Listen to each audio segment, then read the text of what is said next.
Mommy's Duty for today's video. Tamang linis muna tayo ng sapatos ng aking makulit gamit ang kiwi. Bali, yan.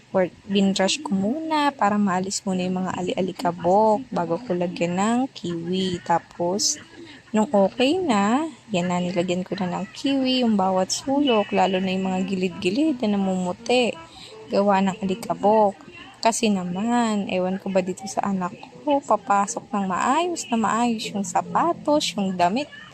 Tapos uuwi na, Diyos ko, para namang parang sumabak sa gera ba. Ayan, bawat sulok, lilinisin.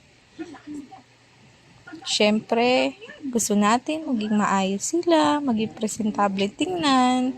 Bali yung parang inihil lang natin yung inner child natin.